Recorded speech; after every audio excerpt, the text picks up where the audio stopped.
네, 이게 뭐 추천해주고 싶은 책이어야 하는지 아니면은 내 인생에 그동안 중요한 계기가 되었던 책이어야 하는지 좀 고민이 많습니다. 근데 뭐 정말 좋은 책은 많기 때문에 특별히 누군가에게 어떤 책을 추천한다는 게 주제 넘은 일일 수도 있고 또 격에 맞지 않다고 생각을 하기 때문에 그동안 살아오면서 내 인생에 아주 중요한 의미를 가졌던 책들 몇 권 이야기를 좀 나눠볼까 해요. 그 첫 번째 책은 콜린 윌슨이라고 하는 영국의 비평가가 썼던 아웃사이더라고 하는 책입니다. 사실 이 책을 만난 것은 굉장히 우연한 계기였는데요. 조금 늦게 신학교에 들어가고 신학교 생활을 해나가면서 다소 당혹감을 느끼게 되었습니다. 왜냐하면은 저는 신앙생활을 늦게 시작했는데 그동안 다른 벗들에게 당연하게 여겨지던 것들이 나한테는 당연하지 않고 모든 게 다 의문부호를 붙일 수밖에 없는 일들이 제법 많이 있었습니다. 그런데 당연하게 생각하는 것을 누군가가 이의를 제기하게 될 때 그것은 늘 당혹감을 사람들에게 안겨주죠. 그 당혹감은 오히려 나한테 또 하나의 도전이 되어 다가오곤 했습니다. 그래서 신학교에서 내가 깊은 즐거움을 느끼지 못했고 바깥으로 빙빙 돌면서 그러던 차에 어느 날 학교 앞에 있는 서점에 들어갔다가 서가에 꽂혀 있는 책들을 쭉 살펴보다가 그 당시에 내 마음을 딱 보여주는 것 같은 책 한 권과 마주하게 되었습니다. 바로 그 책이 아웃사이더였는데요. 그 책을 꺼내가지고 책날개에 적혀있는 저자의 양력을 보았습니다.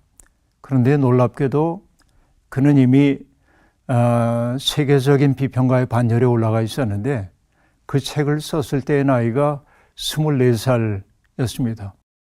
불과 나하고 몇 년 차이가 나지 않는데 정말 도저한 그런 인식의 세계를 만들었다는 사실이 굉장히 큰 도전으로 제게 다가왔고 그래서 책을 꺼내가지고서는 소스라쳐 놀라 이렇게 열어보다가 아웃사이더라고 하는 걸 그가 뭐라고 규정하는지를 봤는데 우리가 살고 있는 현세의 어떤 그 미망과 부패 속에서 인간이 탈출할 수가 없는데 탈출할 수 없지만은 그러나 인간은 앞으로 갈 수밖에 없다는 사실을 자각하고 어디에도 속하지 않지만은 앞을 향해 나가는 사람이 아웃사이더다.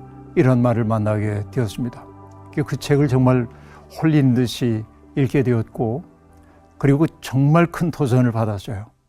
왜냐하면 나하고 거의 나이가 같은 사람이 물론 나이는 저보다 수십 년 후이지만은 이 책을 썼을 때 그의 나이와 내 나이가 비슷하다고 하는 이것이 큰 도전이 되어서 공부 열심히 하기로 작정했고 그 책에서 언급되고 있는 거의 모든 책들을 내가 구할 수 있는 한 다 구해서 탐스럽게 읽었던 게 나의 독서 행위의 첫 시작이 아니었나 하는 생각을 해요. 그래서 그 책은 내 인생에서 매우 중요한 그런 책이었다고 저는 그렇게 여기고 있고요. 그런 의미에서 오늘날 좀 느슨한 마음으로 살고 있는 젊은이들이 그런 책을 한번 읽어본다고 한다면 도전이 되지 않을까 하는 생각을 갖게 되고요. 그 가운데 나오는 한 문장을 저는 이렇게 좀 소개를 해보고 싶은데요. 아웃사이더가 해야 할 첫 번째 일은 자기를 아는 일이다 라고 얘기합니다. 자기를 아는 것, 이것이 아웃사이더들에게 주어져 있는 소명이라고 얘기를 합니다. 근데 우리는 자기를 다 아는 것처럼 여기지만은 사실은 자기를 아는 사람은 별로 없거든요. 그러니까 끊임없이 자기를 탐색해야 하는 거죠. 아웃사이더들은 그렇기 때문에 자기를 객관화해서 바라볼 수 있는 능력이 있어야 하고 자기의 내면 속에 무엇이 있는지를 탐색해가는 모험가여야 하기도 하고 그러니까 아웃사이더는 당연의 세계에 대해서 의문부호를 붙여가면서 뭔가 새로운 인식의 세계를 돌파해 나가려고 하는 사람들이 아웃사이더라는 생각을 하게 되는데 그 책과의 만남이 어쩌면 나의 일생의 방향을 결정했다고도 얘기할 수 있겠습니다. 어딘가에 속할 수 없는 사람, 그래서 언제나 속해 있으나 거기에서 멀어질 수밖에 없는 사람으로 살아갔던 것이 그 책과의 만남이 아닌가 하는 생각을 저는 늘 하고 있습니다. 제게 또 큰 영향을 준 책이라고 한다면은 마틴 하이데거의 존재와 시간이라고 하는 책입니다.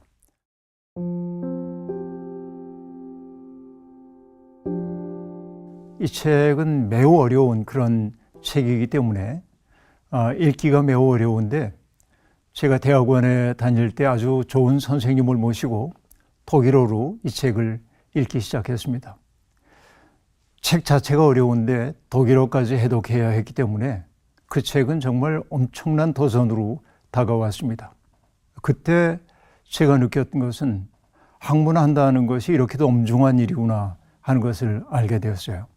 개념 하나하나가 얼마나 심오한 의미를 담고 있는지, 학자들이 그 개념 하나를 다른 개념과 분리하기 위해서 얼마나 치열한 고투를 하고 있는지 그것을 그대로 느낄 수가 있었고, 그래서 이 하이데거의 문장 하나하나를 탐색해가는 과정이 정신을 훈련해가는 일종의 과정이었다는 생각이 들고요.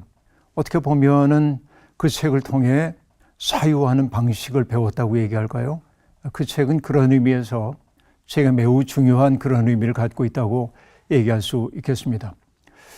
그런데 그 책 전체를 요약한다고 하는 것은 거의 불가능한 일이고, 시간 속에 살고 있는 인간 존재의 의미가 무엇인지, 시간이라고 하는 이 지평, 모두에게 열려있는 지평 속에서 존재의 의미를 찾아가는 인간의 마음을 그대로 드러내주고 있는 좋은 책이었는데요. 근데 보통 사람들은 자기에게 주어져 있는 인생을 다만 살아낼 뿐이죠. 그러나 우리에게 정말로 중요한 인생이 있다고 하면 뭘까? 이 고민들을 하이데거는 우리에게 진지하게 보여주고 있습니다. 책 가운데 등장하는 이야기 하나 떠오르는데, 그는 인간을 가리켜서 다스만이라는 개념을 사용하기도 했습니다. 독일말로 남자를 뜻하는 단어는 남성 관사를 써서 데어만인데, 그는 의도적으로 중성 관사인 다스를 써가지고 다스만이라고 이야기를 했습니다. 그러니까 그것은 남자를 뜻하는 게 아니고 통상 인간들을 뜻하는 말인데, 그것은 번역하기를 세인이라고 번역해요. 보통 세상 사람들, 그런 얘기죠. 그들은 늘 몇 가지에 시달리고 있습니다. 그들을 사로잡고 있는 것은 잡담의 세계입니다. 잡담이라고 하는 게 우리가 누군가와 더불어서 흉허물 없이 나누는 이야기이기도 하지만은 일종의 빈말, 별 뜻 없는 말들, 그냥 짓거리는 말들, 이런 것 속에서 우리의 시간들을 허비하고 있다는 얘기고, 또 하나는 그 쇠인들의 특색 가운데 하나는 끝없는 호기심이라고 얘기할 수 있습니다. 사실은 호기심이라고 하는 게 새로운 것을 창출해내는 매우 중요한 계기가 되기도 하지만, 그가 얘기하고 있는 호기심이라고 하는 것은 그런 창의적인 호기심을 말하는 게 아니고요. 어떤 그 존재에 대한 경탄 같은 것들 얘기하는 게 아니고, 그냥 새로운 것을 찾아서 꽁충꽁충 마음이 뛰어다니는, 어느 하나 속에 진드거니 머물지 못하는 그런 마음들을 호기심이라고 얘기를 하고 있는 것이죠. 그러니까 아름다운 것들은 무엇 속에 진득하니 내 마음을 두고 그 속에서 깊은 것을 찾아내야 하는데, 그러지 못하고 있는 사람들의 마음, 이것을 이제 호기심이라고 그렇게 얘기하기도 했습니다. 그 다음에 또 하나의 특색은, 세인의 특색은 모호성이라고 얘기하고 있는데, 그 모호성은 참된 인식에 이르지 못하고 대충 알면서 아는 것처럼 여기는 이런 것들을 모호성이라고 말한다는 거죠. 그러니까 빈말이라든지 호기심이라든지 그 모호성이라든지 그런 것들을 하이데거는 인간이 퇴락한 증거라고 그렇게 얘기합니다. 본래적인 자기가 되지 못한 것이라고 얘기합니다. 거기에 등장하고 있는 게 본래성이란 말이 등장하죠. 기독교적인 언어로 얘기하자고 한다면은 인간이 에덴 동산 이후에 죄로 얼룩져 가지고 자기의 본래적인 하나님의 형상을 잃어버렸는데 그것을 찾아가야 하는 게 인간의 삶의 과제라고 얘기한다면 하이데거는 그런 다스만 곧 세인의 어떤 삶의 자리를 떠나서 본래적인 자기를 찾아가는 그 과정을 아주 엄밀하게 책 속에 보여주고 있습니다. 그 때문에 그 책은 학문하는 일이 얼마나 엄중해야 하는지를 제게 가르쳐준 계기가 되었고 특별히 그것을 어쨌든 우리에게는 조금 낯선 언어인 독일어로 접근해야 되기 때문에 더 꼼꼼하게 읽었고 그 훈련이 향후에 학문을 해나가는 데 있어서 굉장히 중요한 밑바탕이 되었다고 저는 그렇게 여기고 있습니다. 그 다음에 꽤 여러 해 전입니다만은 제가 유럽에 일 때문에 나가게 될 때 언제나 장거리 비행기를 타게 될 때마다 고민되는 게 비행기에서 어떤 책을 읽어야 하나 고민이 좀 있습니다. 저는 비행기에서 잠을 잘 자지 못하기 때문에 또 영상도 잘 보지 못하기 때문에 언제나 그 장거리 비행에는 책 몇 권을 동반하고 가는데 그 해 무슨 일 때문인지 모르지만 함석헌 선생님의 시 모음집인 수평선 너머라고 하는 책을 들고 갔습니다. 공항에서 이륙하는 그 순간부터 비행기가 착륙하는 순간까지 정말 빠져들 듯 수평선 너머라고 하는 그 시집에 빠져들었습니다. 그리고 저는 깊은 어떤 충격을 받았습니다. 정신의 충격이죠. 그 시집을 쓰면서 함석헌 선생님 그런 얘기를 합니다. 나는 정말 시인도 아니고 시가 뭔지도 잘 모르겠지만은 다만 내 마음을, 이게 참 중요한 표현인데 나는 내 마음에다가 칼질을 했을 뿐이다. 이게 참 어려운 말인데 자기의 마음을 깊이 들여다본 거죠. 그리고 칼질한 내 마음을 님에게 바친 것뿐이다. 그러니까 그는 어떤 그 시를 써야겠다, 내가 시인이 되고 싶어, 이런 욕망 때문에 시를 썼다기보다는 자기의 마음속에 일고 있는 수많은 그 생각들을 하나하나 살피면서 자기 속에 있는 그 생각들을 조금 더 미워하지 않고 그대로 드러내면서 그러나 그것을 기도처럼 하나님께 바치는 것으로 시를 썼던 것이죠. 거기에 등장하고 있는 여러 가지 시 가운데 님이 오신다 이런 시도 있는데요. 님이 오신다는 소식을 듣고 님을 맞이하기 위해서 내가 정말 정성스럽게 맞이해야겠다고 생각했는데 그만 깜빡 잠이 들고 말았습니다. 화들짝 잠에서 깨어나고 보니까 님이 오실 시간이 다가왔는데 주변에 정리가 하나도 안 된 거예요. 자기도 부끄럽게 이를 데 없는 모습이고 집에도 온통 엉클어진 게 있고 그런 그 어려움 속에서 어쩔 줄 몰라 허둥거리고 있는데 님이 오신다는 소식이 들려오는 겁니다. 그때 놀라운 게 있는데요. 그 님이 뭐라고 말하냐면 너무 걱정하지 말아라. 날 위해 주자고 하는 그 방을 내가 쓸어 너한테 주고 나도 너와 함께 자리에 앉고 싶다고 그렇게 얘기를 한단 말이죠. 이 시를 보면서 전 충격을 받았습니다. 우리의 삶에 더러운 것들이 정말 많은데 근데 이것을 깨끗하게 닦아서 님에게 드리고 싶은 것이 우리의 마음인데 그렇게 하지 못하죠. 우리는 분주함 때문에 혹은 여러 가지 번잡스러운 일 때문에 내 마음을 닦아내지 못하고 있는데 그렇게 혼돈 속에 빠져있는 내게 오셔서 이미 오히려 내 마음을 닦아주고 나와 더불어 앉으신다고 하는 이것이 하나님의 은혜의 본질이구나 하는 것을 그때 느낄 수 있었고 그리고 인생이 그렇게 우리에게 뚜렷하게 느껴지지 않고 삶이 힘겹다고 느껴질 때 제가 만났던 시 하나를 소개하고 싶은데요. 마음에 붙이는 노래라고 하는 시입니다. 세상이 거친 바다라도 그 위에 비치는 별이 떠 있느니라. 까불리는 조각배 같은 내 마음아, 너는 거기서도 눈 떠 바라보기를 잊지 마라. 역사가 썩어진 흙탕이라도 그 밑에 기름진 맛이 들었느니라. 뒹구는 한떨기 꽃 같은 내 마음아, 너는 거기서도 뿌리 박길 잊지 마라. 인생이 가시밭이라도 그 속에 은흑한 구석이 있느니라.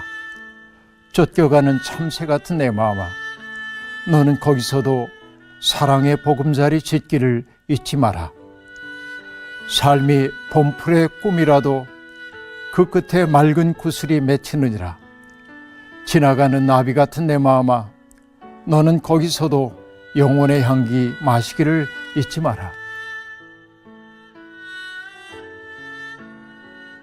우리에게 주어져 있는 삶이라고 하는 게 대단히 혼돈스럽고, 그리고 역사가 진창처럼 느껴지고, 그리고 내 인생이 가시밭길처럼 느껴지고, 그럴 때도 우리가 잊지 말아야 하는 것은 세상 거친 바다 위에 떠오르는 별빛이 있다는 것이고, 역사가 아무리 썩어진 흙탕물 같다고 해도 그 속에 맑은 기운을 솟쳐내는 이들이 있다는 것이고, 인생이 가시밭이라고 해도 그 속에 은흑한 구석이 있다고 하는 것이고, 그러니까 우리에게 역설적인 차원들을 보여주죠.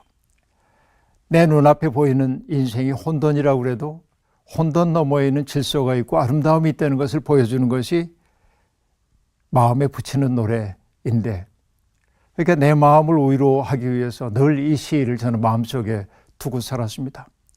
삶에 힘이 없다고 느낄 때마다 그래, 그래도 저 너머에 별 하나가 있지. 역사가 너무 흙탕물처럼 느껴질 때도 그래도 이 흙탕물 같은 역사 속에서도 정말 기름진 세계를 일구는 사람들이 있지 하는 생각.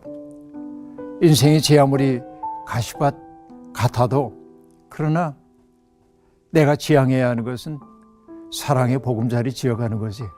이런 나를 일으켜 세우는 그런 힘들이 이 시 속에 있는 것을 기억하고 언제나 저는 이 시를 마음속에 두고 살아왔습니다.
아